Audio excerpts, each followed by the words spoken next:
Welcome to the Simply Be Found Huddle. You have Dean and Rob with Simply Be Found, and you have Jason, our guest today. Jason, welcome. We do everything raw, uncut, and unedited in all of our podcasts. So I'd like everybody to kind of start off and tell everybody who you are, what you're about, and all the stuff of where they can find you at the very beginning, and then we'll dive into a great conversation afterwards. Cool. So I'm Jason Donapel. I'm a retention marketer. A lot of time spent building audiences, activating audiences for my clients, helping them extend customer lifetime value from their existing audience. I think really juicing the orange a little bit. My website, jasondonapel.com, is kind of where I write the blog and put all my ideas and thoughts about retention out there. And LinkedIn is probably another spot. Yeah. Perfect. So when you say retention marketer, what's a retention marketer for those that don't know what that means? So to me, it's where you're building a list outside of, I think of it as building a list in an audience-friendly environment. So email, SMS, Messenger, physical mailers, WhatsApp, channels like this where there's not necessarily an algorithm between you and your audience. People opt in. There's a couple like checkpoints, right? Your audiences are checked in or they're opted in to receive marketing from you. So it's more of a two-way. And there's an inbox, right? There's a place for you to send your messages where they can live. Do you typically work with e-commerce, or are you working with like contractors, or who's your ideal client that you're working with that? Yeah, lots of e-commerce. I really came up doing only e-commerce. Sort of my whole history, my whole career has been in e-commerce. But recently, over the past year or so, it's really been anybody building a list and then wanting to take action. So we've been working with somebody here who's local in Philly, actually, who's shooting a movie. So we're doing a lot of list building, audience growth around that. And then when it's time, we'll activate and get them to show up wherever we need people to show up. And it's really, I think there's been a shift where the idea of going viral and sort of having a large following on YouTube or Instagram or even TikTok, it's not as valuable as it once was, because you can see the rug gets pulled out from under you every couple quarters, and you can't even speak to your organic followers anymore. So we're seeing a big sort of push to email, SMS, and these kind of owned channels. A lot of names for it. Well, there's a lot that's happening inside of that world. So we push out for controlling your data. And we handle a lot of the stuff for Simply Be Found, to where we handle the data for your citations, all that. We have the tool to be able to go out to over 1,000 different networks for that. So your business name, your phone number, your address, all of your NAP stuff, which is very important for e-commerce and for a local business. A lot of e-commerce forget about that step, because these are backlinks that are actually true and good backlinks versus ones that you go out and just buy for. But a big step of being able to do things, we look at as a tree. So down at the bottom, you have your organic piece, which is going to be that listings engine piece where you have all those citations. You have your website, which your website is kind of that poster, that business card with lots of information on it. If you're e-commerce, it's going to have your checkouts and all your products and all that in it. But then we have the tree, the canopy, which has all of your different channels that you could be in, which I would say SMS and email are right there as its own branch, to where each of them actually have probably their own branch, and there's probably sub branches that come off of that. But that's a big piece for any kind of business out there. And you own that list versus, not there's value in owning it and being in control of your own data and destiny. And I think that's one thing that intrigues me about the email and the SMS side. As much as almost the listings data, because that's a huge piece. It's true. When we think about gathering data from our email list, our SMS list, it's zero party data, right? It's directly from the user to us. There's no place else for it to go, right? So the type of work that I do specifically with retention is really based on gathering zero-party data at the most opportune moments. So at the moment of opt-in, maybe right there enriching it in the welcome series. Even there's ways you can deploy your emails and your SMS messages to gather even more data from your user, and then really focusing and gathering the data points that are going to change the next message. I think that's where we get lost a lot. We get overwhelmed with the amount of data that's available to us, and even in an e-commerce environment, you can really get lost in the noise of, you look at like a data feed in Klaviyo and you just see how many properties are available, and you can sort of, it's a little, you can lose focus on the end goal, right? But I'm working with like a brand I just started working with is Tecovas boots. And a piece of data we want to start collecting is boot size, right? So when we implement boot size collection from like within an email or in an SMS or on a pop-up that's leading to an email, that's all zero-party stuff that we attach right to a customer profile. It's ours. We can use it. We can deploy it wherever we need to. Do we want to segment it up on Facebook to impact our ads? Sure, we can do that. We can. So that's really, retention is, I think of it as the source of truth when it comes down to customer preference and how you learn about your audience. So Well, go for it. Just so I understand better, how does zero-party data or information? How do you collect that? I mean, how do you what's the process of that? So there's a couple ways you can think of it as maybe the simplest, most straightforward way is like if you were to throw a quiz in front of somebody and they answer it, and then you get all that stuff tied right back. And that's sort of the most traditional way that it's thought about. The way we're attacking it these days is a little more nuanced because we want the data without getting in the way. I don't want to have to give a user a 5-question, barbed wire fence to get over before they're looking at the product or the offer. So we'll do things like merchandise the site and start to pin back buyer intent to what pages they're landing on, or maybe we can pin back buyer intent to what ad they clicked on Facebook or what keyword, what Google shopping ad they clicked on, right? If somebody came into a supplement store for like a testosterone product versus, a calcium or a turmeric or something, you can start to think about buyer intent immediately just based on an ad click or a landing page.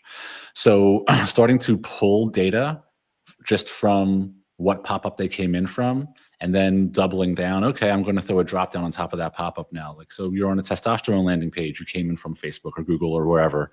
So the drop down in your pop-up might ask specifically about what is it? Are you 65 plus looking for testosterone for one reason? Are you 24 and trying to get into the NFL and trying to, whatever it is. Like the reason that you're buying the same product are different.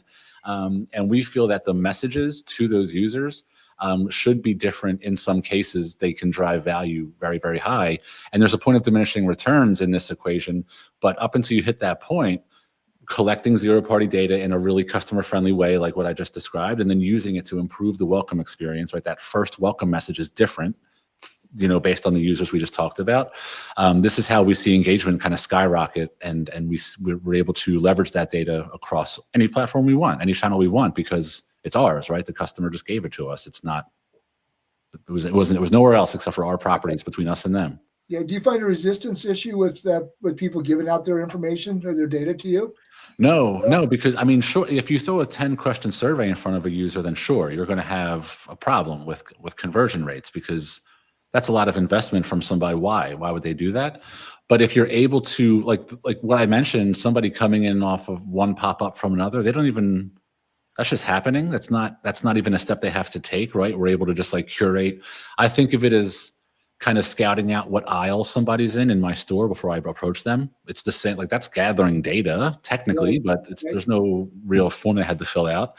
And then that drop down, when we start to add drop downs and things, what you see is that users are invested in their own experience. So as long as we come through and actually personalize the content and actually, if you're just asking for somebody's birth date, sure, that's not a great experience for them. But if somebody's on a testosterone page and you're asking them why, what problem they're trying to solve with this specific product, you won't see that drop off. If anything, you'll see the increases that we've seen with our clients, and more importantly, you see the engagement and the revenue driven from your welcome series just off the charts. And remember that data's not gone. Abandoned carts, it makes everything a little bit better. Oh, and things about people. So Dean, that's a whole world that you really haven't really you've been exposed to it a little bit, but you haven't gotten that huge exposure to it. So my biggest website that I've ever done, where I've done some of that data side and kind of put all that stuff together, was an e-commerce site. So most people don't realize that each of the data points are collected. Sometimes they're collected. So when Jason, and correct me if I'm wrong from what I'm hearing from you, some of those data points are collected without them even realizing those data points are collected inside of there. So the biggest e-commerce site I ever went to, if they went in, they picked a shoe size of 6, we knew that IP address that was related to that customer on the data side, pick size 6. Then they went here, then they did this. then were able to collect all those data points. They may have went to checkout. They may have gotten an abandoned cart, put their email address in. Boom. Now we have that email address saved in the database. We know everything they searched for. Amazon does this all the time. And that's how they make recommendations. That's their algorithm that's behind it. And then if they become a customer and they check out at some point, we still have that data profile and all of that saved. So we know how to be able to market to them going forward and what to do with them. There's a lot of steps, and you get a lot more data points on an e-commerce customer versus a local customer because you don't get as much data points, because if you're a roofer, you're not collecting those kind of data. Either they came to your website, you can retarget market to them. You have one product, one option. But when you start opening the whole entire world to the e-commerce side, there's a lot of stuff that can be mixed into there, and a lot of data points get collected without the user even knowing. I think that it's valuable in local environments as well. I work with a blinds company here in Philly. They do window treatments across, it's a large region, so they stay busy for sure. And what we found is that, where a user comes from is a data point to us, right? So somebody, blinds versus shutters versus, like, these are different customer types. If we go to an estimate and we're collecting, they're measuring windows, but right there you're building a profile of what the user needs, and then forever and ever, if we ever remarket ever again, we have every window in their home. And this is like some of the most customizable, most important data you could have.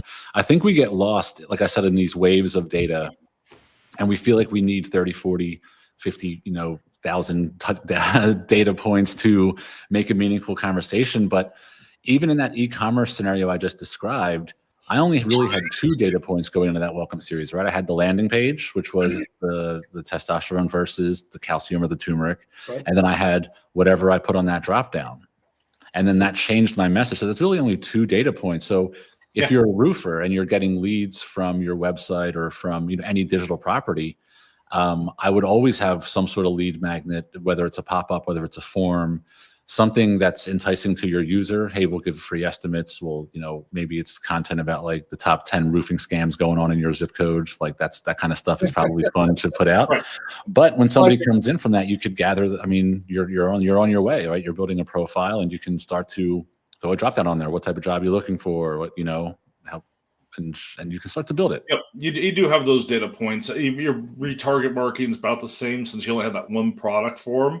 The blinds company might have a little bit more because they're going to have a little bit more options for what they have inside of there. Yeah. Every business is kind of unique when it comes to that. Now, I used to say newsletters were absolutely dead, and that used to be a big piece, but I think they've made a comeback, and I think email marketing and text message marketing have changed, but yet they haven't changed, but they have changed. For people are more apt to give you their information more now than they ever have for the younger generations. If you look at your older generations, anywhere from 50 and up, they're a little bit more lenient. They're wary about it just because of spam and privacy and all that. But the younger generations, they'll give out an email address for 10 cents off. They really don't give a shit. Yeah. Which is kind of a whole shift that kind of ended up going, but how you treat your newsletter isn't what used to be like a newsletter where it had all these different articles and stuff. And it has to be a lot more personable. That's where you have to use the data points to be able to make that more for that user, or something that they would actually care about, and you engage them. So I'd be kind of curious, Jason, what's your opinion, and what are you seeing for data points on that? I would say, in addition to data point, what you just described is a huge problem in email in general. And that is the fact that people will just throw 10 emails at you. I'll put a new email address in every day to get a new 10% off on any website I like, right? Like that's the way to do it. So when we think about databasing and we think about how we store our subscribers, that is very important it's very important for a lot of reasons. You could imagine how hard it is to get an abandoned cart to the right email address when somebody has 15 different profiles in your database for, and every email. So a tool like Klaviyo uses email as the unique ID. So if you put in 10 emails, that's 10 people as far as that email tool is concerned. And that's tough. It's difficult. What we've seen happen since SMS started is that the first data points we're collecting are really identity based. And we have tools now like Attentive, which I use a lot for SMS and email. And their database is a little different. They use phone number as their unique identifier because they're an SMS first company. So now what we have in that databasing scenario is we have phone number with 10 or 15 email addresses nested under it, right?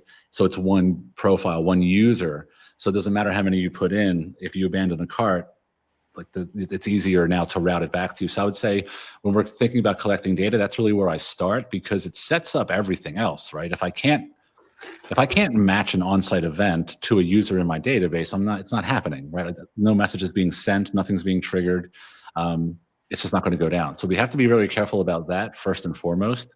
And then the other data points I collect is I try to assign buying intent to either journey or landing page. So like I said, either what ad they clicked, if I can grab a UTM and know the content of that ad, to me, that is the first part of my pop-up is that ad. Because whatever creative got them to get that first click is what I want to continue on. So I'm building pop-ups to specific groups based on where they came from. And then we're continuing the personalization through welcome series. And yeah, if I'm collecting boot size, if I'm collecting your weight loss goals, if I'm collecting, whatever it is related to the problem we're solving with the business, it's all meant to impact the next message. Perfect.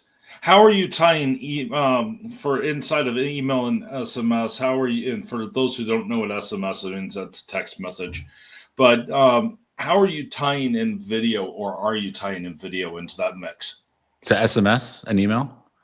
So right now, video is kind of boxed out just because of the platforms. You can't really get a good video into an email, and SMS it blows it up. But I will say that there's a new sending protocol coming that will most likely replace SMS, and it's called RCS. So it's something that Google's been using for a long time. It was just Apple now sees it. Apple now sees it, so now it's being launched as a marketing channel, and it'll look and feel the same as an SMS, except it'll have enhanced capabilities like video, shoppable, like scrollable collection, like swiping through collections, shopping from in your message.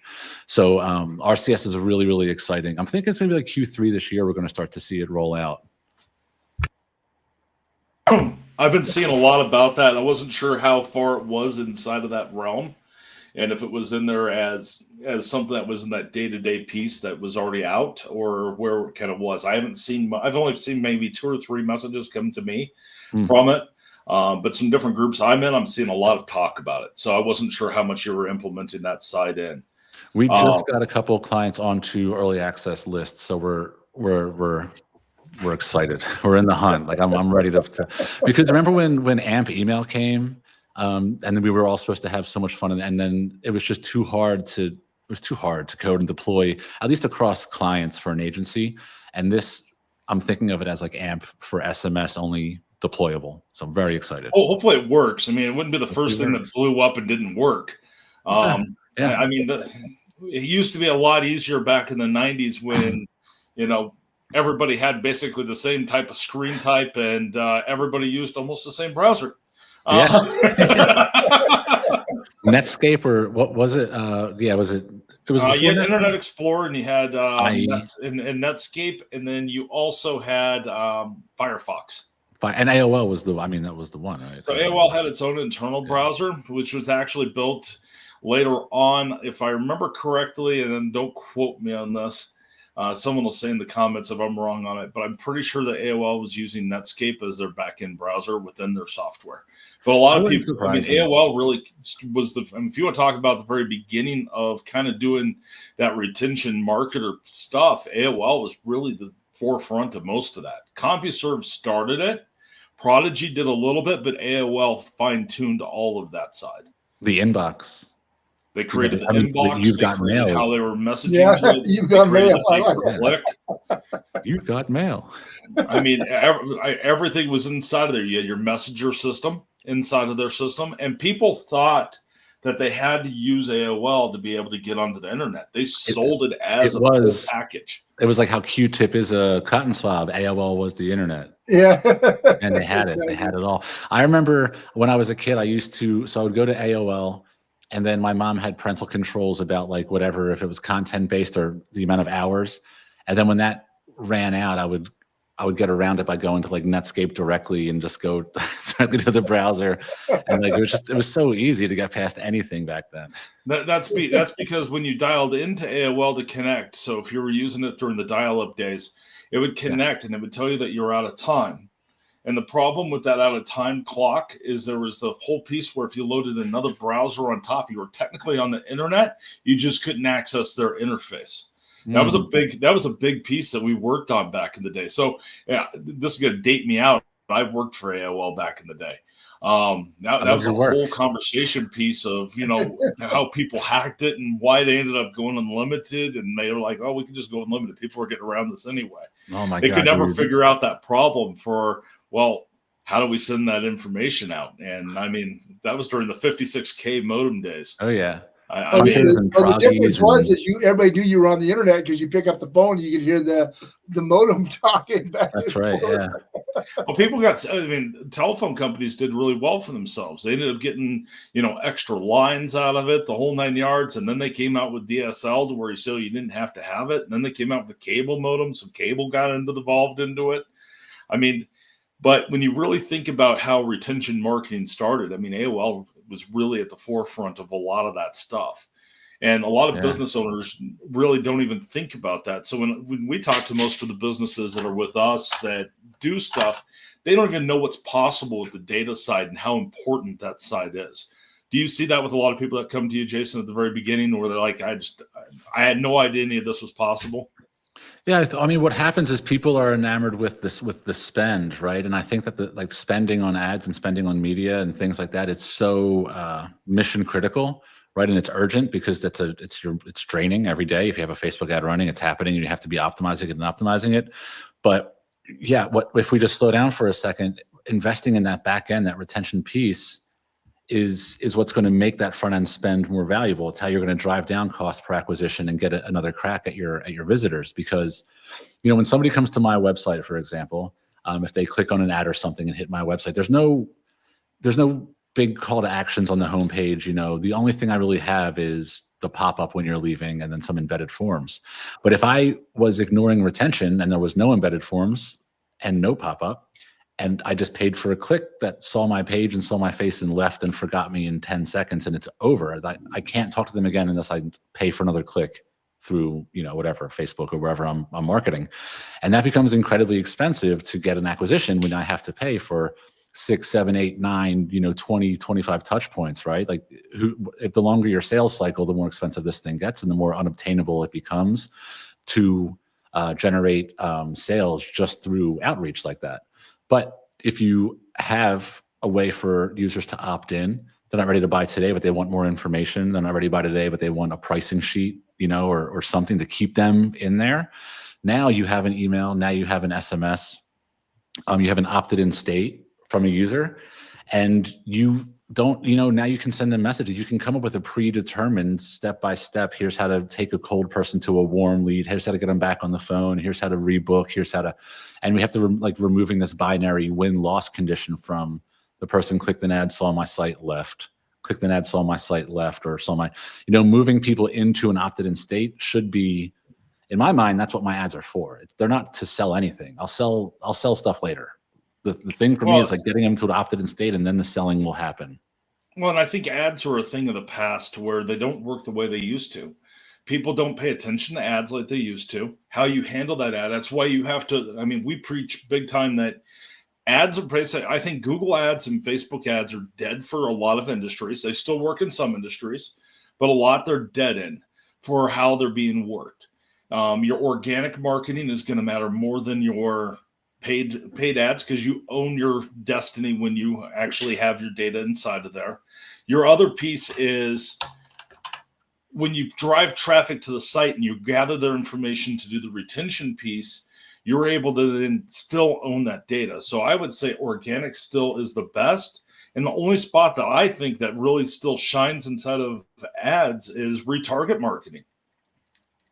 If you're running an ad, you get to choose the goal of the ad, right? So I would say if you're running an ad to sell a service or a good, then you have a tough road ahead of you, because other people are running ads too, and they have deep pockets, and it's competitive out there, right? Like when Facebook ads and all this was booming, you didn't have, target spending. Like you didn't have people in the pool. It just wasn't there. And it worked well. It was like a drug. It was to where, I mean, you fed $1 and you got $5 back. It was an amazing thing. But if you were to switch your focus and say, I'm not running ads specifically to sell this product, I'm running ads to grow my audience or to grow my ability to sell off in a cheaper environment, and you're investing in, the sales that are going to carry you through 2-3 years. This is the companies that have invested in this prior to today are the clients that don't really care as much about tariffs right now.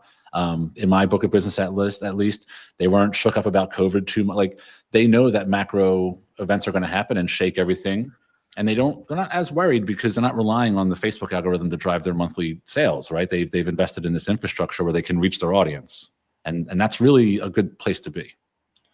So, you were talking about when you go onto a site and you leave it and you get a drop down.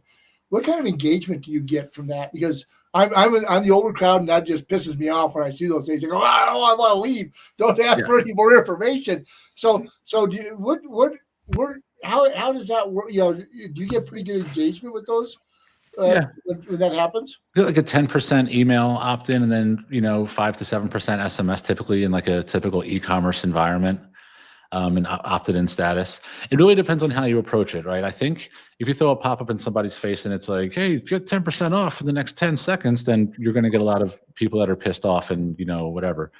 But if you have somebody who's on navigating a complicated sales process, like a roof or like a general contractor or something, putting an experience out there that offers like a curated, like, hey, what do you need help with? Are you looking for roofing? Are you looking for? It doesn't make it feel like it's not invasive. It doesn't have to be invasive. It's just it can be created and implemented as support. And if it's done the right way, then I feel like you get the best of both worlds. But I hear you, Dean. Like people miss it. They just throw spinning wheels on there. Hey, spin it and win a prize. And it's you're going to build a shitty list of people. That don't shakes all over the place. The screen. You're going, get out of here. You click on the X. I want it gone. You want to see that experience? Go to Temu. Yep, exactly. And if you're trying to build the next Temu, then you should use those pop-ups because it's the right thing for your business. But if you're not, then you shouldn't do that. I got you. I mean, if you want to talk about pop-ups, I mean, Temu has tons and tons of pop-ups inside of it. And we were talking about like the old internet days. I mean, they gave pop-ups a bad name, right? Like because they were just so invasive. And now you can be so surgical with it. You can say like if somebody scrolls to this part of the website, I know it's very confusing. I can make something pop. Like you can be very, very precise. But yeah, the days of like pop-ups covering pop-ups, we're all kind of sick still. Yeah, that was major spam sites back in the day. It was a lot of pornography sites that did that, and they did it because it was loading up the ads, and they got paid every time one of those ads showed. And it was, I can't remember the service. Gosh damn, there was a whole entire network of affiliate basically links, and it was a beginning of that. So when all those would start stacking up, they would make 10 cents for every time one of those showed for some of those ads. They made bank. Yeah. That was the bubble, right? They didn't care if you bought anything. They just wanted all those pop-ups to come up. Yeah, that was the bubble. It was just people paying for pop-ups, and then it all fell. And then people stopped paying for those ads because they weren't working. But I mean, it's because everybody's pissed, and it took them 10 minutes to close all their windows. Yeah. I mean, so Jason, that was. Yeah, I know. So I'm intrigued by this whole thing. What's the process of developing a pop-up that's good? How do you go through with your clients to say this is what we would recommend for gathering data or a pop-up or kind of thing? What's that process look like? So I mean, tech stack it's really just like you get into like the MarTech stuff, and it's all just what stack you pick.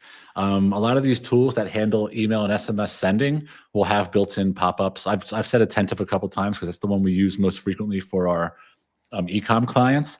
But Klaviyo is a done do-it-yourself option, and you can build pop-ups in there, and you can fill them up with whatever you want. Really, be careful with SMS because you have to be very compliant, and I don't think they help much with that. I mean, I don't know. I'm not a lawyer. Don't tell me. I'm not here to help with that. But be very careful with compliance. When you're saying compliance, so you mean be able to opt out of it? They want out of it. They don't want to receive anymore. Is that what you Right, mean by exactly. When you're getting an SMS opt-in, you need to have language, pretty specific language that what you're doing with your phone number is opting into marketing. It's a lot stricter than email. Email, you can get, people still buy lists, which is insane, but you can be a little like you don't need all that language with email. FCC gets really super grumpy about phone. They don't get as grumpy about email as they do on the phone system. Once you enter into the phone world, telecom has a whole new set of laws that's on top of it that are absolutely crazy, that have never entered into the digital world. So we live in the Wild West for a lot of stuff inside of the digital marketing, Dean. So it's one of those things to where digital marketing is, you can break rules, you can break through all kinds of stuff, but the minute that digital marketing touches over to the phone system, there's a whole nother, and I'm not a lawyer either, but there's a whole bunch of other laws that all then come into place. And there's people that's what they get paid for. They get paid to go find you and give you fines for breaking those laws. It's profitable. I mean, litigation for it's very profitable. Yeah. So there's known litigators. So we use the tool that we use tracks known litigators and removes them from your list proactively. It's a big part of the industry is staying compliant. But these tools will have built-in, they'll have built-in pop-up builders, and a lot of them are just step by step. You can just work through the process. And what I would say about a business owner is that, like, the decisions you make are the most important. Like, try to understand why are people coming to your place, your digital property, your website, whatever it is, and then try to get down a little bit. If it's coming for a roof, like, what types of people are buying roofs from you? Like, what types of scenarios do you find yourself in? What types of conversations do you find yourself having with customers? And then just think, like, can I recreate that in this? Like, I always think, literally, if somebody walked into my store and I watched them walk in, and then I approached them after a couple minutes to ask if they needed help, what information would I like to have before I spoke to them? And, like, the same thing, like, what aisle are they in? What are they holding a product in their hand? Are they holding? And these are the types of things you can learn from a pop-up. And just that little bit puts you in an advantage for that welcome message number one. And welcome message number one, by the way, is the message that's the message. That's the one. Like, you have to get it. It's the highest revenue driving. No matter how much you want to diversify your program, it just is what it is. Like, if you invested your time there, you're going to get a bigger payout. So getting yourself set up is the thing to do. So let's talk about email marketing for a minute and how you use that instead of retention. What does a welcome series look like typically that you set up inside of that, and how much email do you send out? How often? How do you decide on those pieces for your process? So for a welcome series, we're basically working through a brand syllabus. Is how we think of it. What are the things that brands absolutely need their users to know about them? And we break it up into pre and post purchase knowledge, because it's two different parts, right? So it's a little different per brand because you just have different goals and different ascension plans for their audiences. But for the most part, a welcome series is building on top of that pop-up experience. So we're answering the question of personalization right away. So in our agency, you're always building 3 welcome series minimum. Like, we can just say that you're always going to have at least 2 buckets personalized, and then 1 bucket that didn't give us data we call it the data capture bucket. And it's like, find data from them now. Retarget it, get the data. Like, it's what it is. So you're going through you're walking the line of, let me make sure that I bring that personalization to the welcome series, like speak directly to whatever I learned about them in that pop-up, or try to learn what I didn't learn, right, in that data capture, and then make your way through the brand syllabus. What are the most important things? You're only really going to get 2 to 3 messages that matter, honestly. After the third one, it's probably time for like a failure to launch, where we think of them as did not convert from welcome.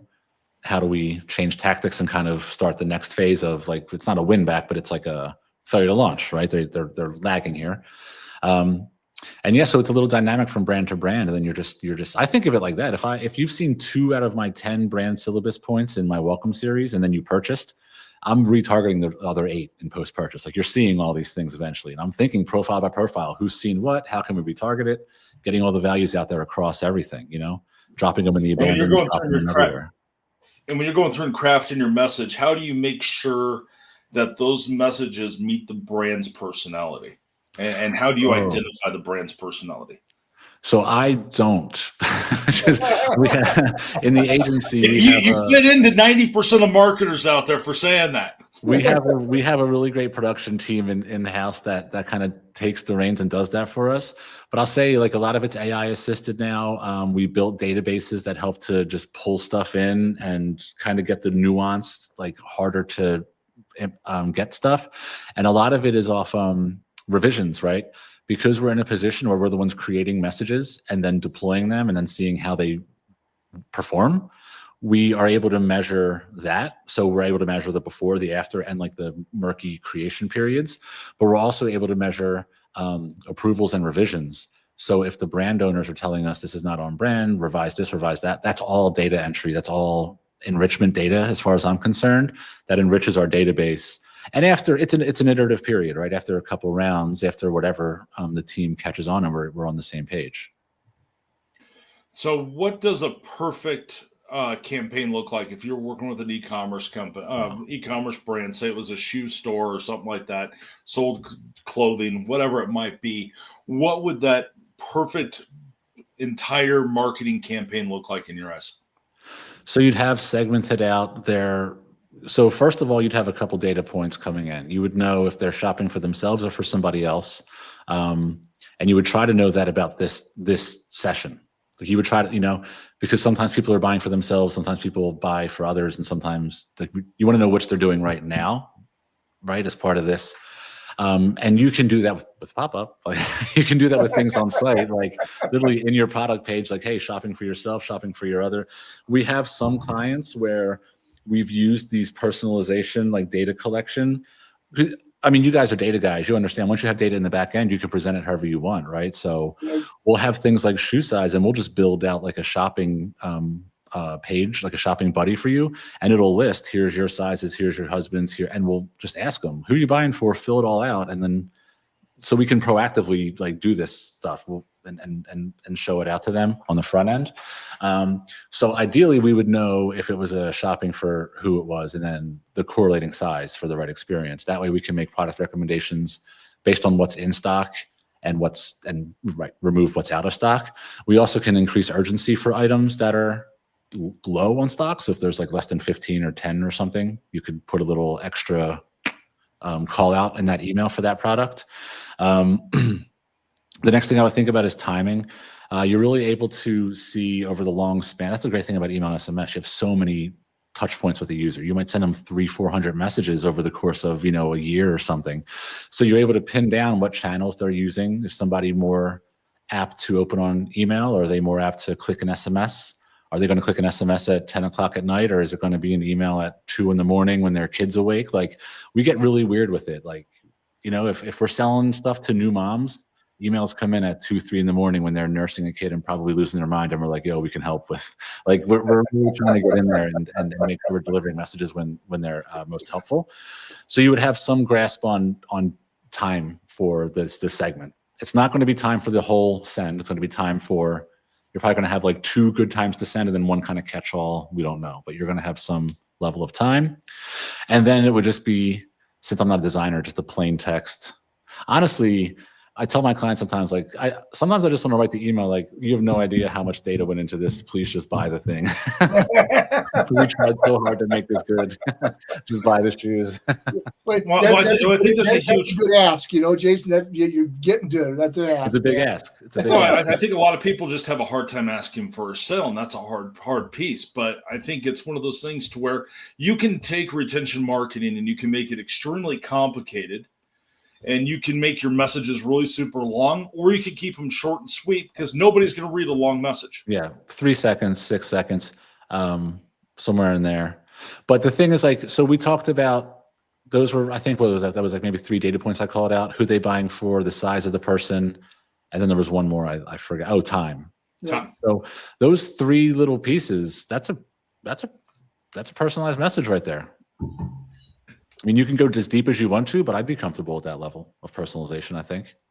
Yeah, I mean, that's one of those things to where there's a whole world that's on top of it. So a lot of business owners and a lot of e-commerce owners, They just go through and they think if I put the product out, for one, they think that people are going to come. I spent all this money on a website, no matter if it's e-commerce or a local business. I spent all this money on a website, but then they don't think about, they think it's just going to be like the Field of Dreams where everybody's going to come to it. And that's not the way it works. You have to push traffic to it. You have a choice of organic for the long-term play. You have paid ads. You have all that stuff to be able to drive the traffic to the actual website. But then you have to keep them engaged once they come to the website for the copy you have there to get them to sell on the website. And then if they decide to leave, you then have to get retention marketing to bring them back if they bought, if they sold. If they bought, you need to keep them engaged, either to keep rebuying, or if you're a subscription or a membership or something like that, you got to make sure they keep that membership going and that subscription going. So now you got to stay on top for that. Well, if they didn't buy, then you got to stay on top of them for that. So, I mean, there's all these different avenues and all this back end stuff that all comes into how your marketing system works. And it's never over.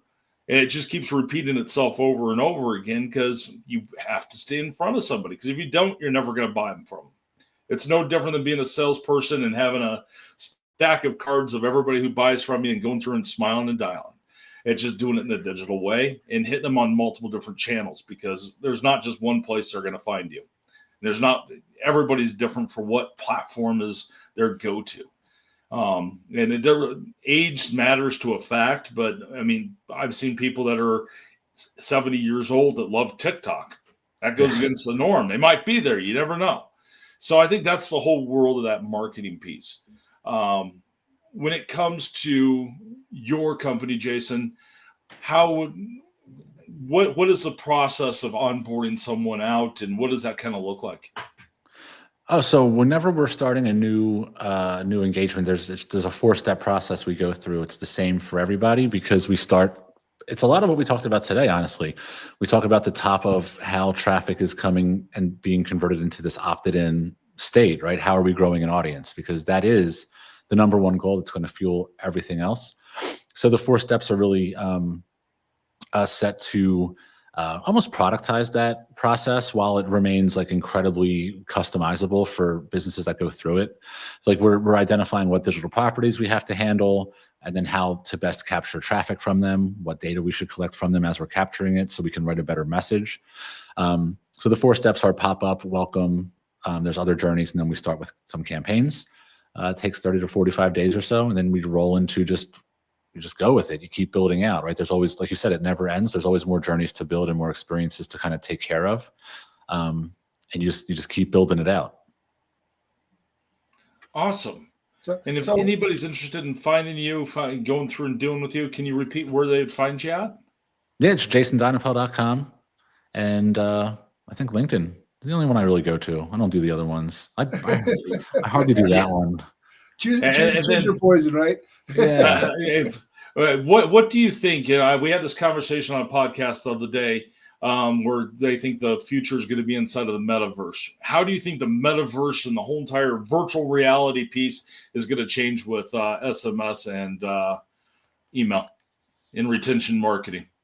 I think that what is going to happen, I think what's going to be interesting is we spend so much time talking about AI for marketers and how we're going to use it to do all the cool things we want to do.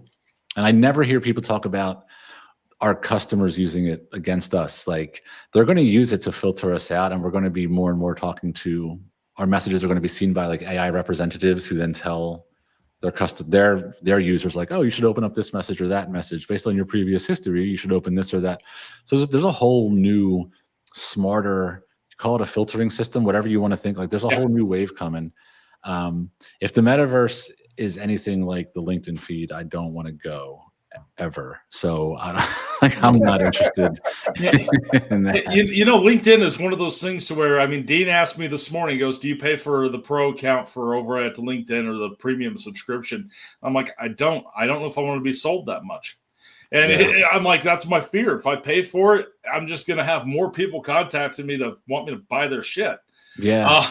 You want to connect with like the great minds in the space, and it's just a bunch of people with, I don't even know what I'm reading. Like, it's just the same GPT template over and over again. It's kind of gross, but it is. It kind of gets really old, really super fast. Yeah. I mean, you have a lot of people inside of AI that are using it to filter out messages when it comes to email, basically acting almost as an executive assistant inside of there.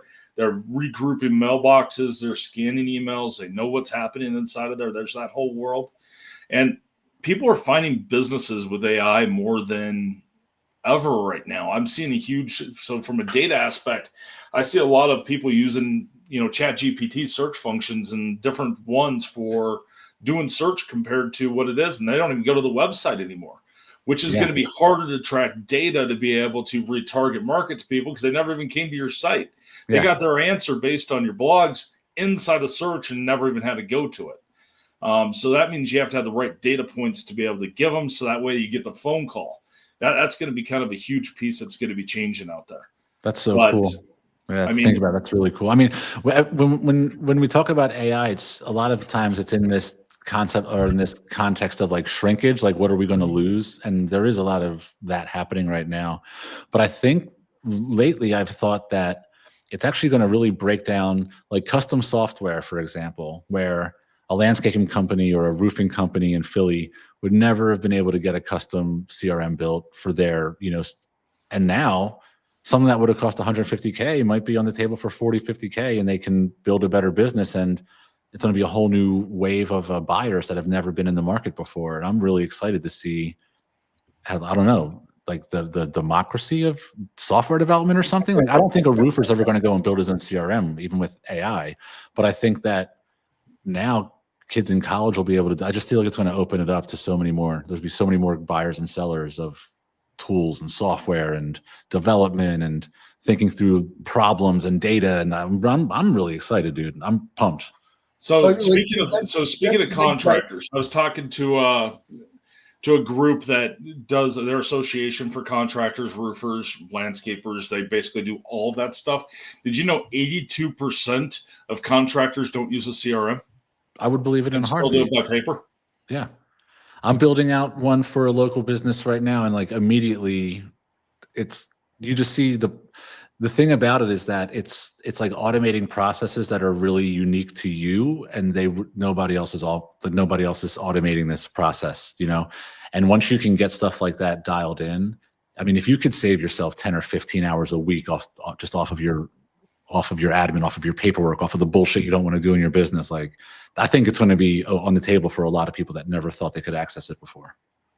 It is. I mean, my go-to CRM out there is going to be, I like Adrian with groundhog.io, which was with two G's, and it plugs right into the WooCommerce and the WordPress whole entire environment. So it's right in there natively, and it just works for all your tags, and you don't have to worry about syncing anything up. It just knows that data. That's my go-to. I'll check it out. That's pretty sick. I mean, because it makes it a lot easier because it already knows the data points and it doesn't have to go anywhere else. And you own all your data inside of it, which is absolutely awesome. Yep. Dean, you were going to ask something, and I don't remember where I was going with that, so I lost. I figured you forgot it, but yeah, it's like poof, there we go. The old brain, it just went away. Come on. So I could pick on you and say that when you became a client of mine, and when we go 10 years back. And before we started Simply Be Found, I've been on you for collecting customer data since day one, and I still don't think you collect all the data that you should be. No, sometimes, and I know I hear what Jason's saying, all this stuff, but sometimes business owners that don't have a lot of staff, they find it difficult to just get that data collected and then to utilize it. And I know that I don't do as good a job of retargeting, especially people that come to my Facebook page or come to my e-commerce pages or whatever for my other business. I'm not getting that information, and that hurts me for a potential client or potential sales growth, if you will. And that's why what you're doing is so important in telling people what you can potentially do. Yeah, and look, this is what I do full time. So I talk about it, and I'm like, hey, just do it, knock it out, like. But it's just that's why services exist, right? That's why we're like, I'm not going to go try to put a roof on my house. It's not happening. Yeah, but the small business brain goes, I can do it. I can do I don't it. need to Yeah, go. yeah. I don't need to go hire somebody to do it. I can get it done. No, trust me. And it gets me, we have this conversation. Rob and I have this conversation all the time with business owners that want to spend their time doing a $12 task, and instead of doing the $100 that they could be bringing in, they're trying to save $12 by doing it themselves. Yeah. So I'm coding my own pop-up tool right now because I can't get exactly what I want from the platform. So I hear you. I'm the same business owner that's like, I can do it. I'll just do it myself. So I hear you. Jason, it's one of those things to where I got told, hey, there's this really good web software out here and it does this and that. And I said, you know how much money I have racked up in the WordPress at this point? I said, I've got custom plugins through the, Gazoo. I've got lifetime plugins through the Gazoo that I can put on any website I want to. I'm like, leaving would almost, it cost me a small fortune and I'd lose all my power. Wow. I mean, it's one of those things to where I'm like, I couldn't even imagine doing all that. I'd have to do a lot of things to be able to do it because not every business is the same that comes in. Yeah. And going through and talking about what's all possible in the agency and what tools you have access to.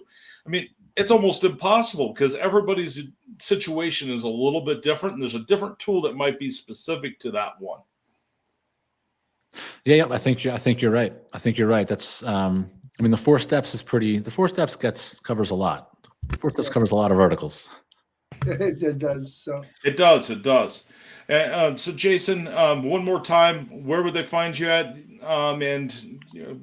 Is there anything else you want to add to the huddle today? Oh, no, you find jasondonapel.com. See me at Eagles games coming up here in the next season. And, and that's it. I really appreciate the time, Robert and Dina. Thank you so much for being here. It was a great conversation, guys. Thank you. All right. Well, thank you for coming on. We really appreciate it.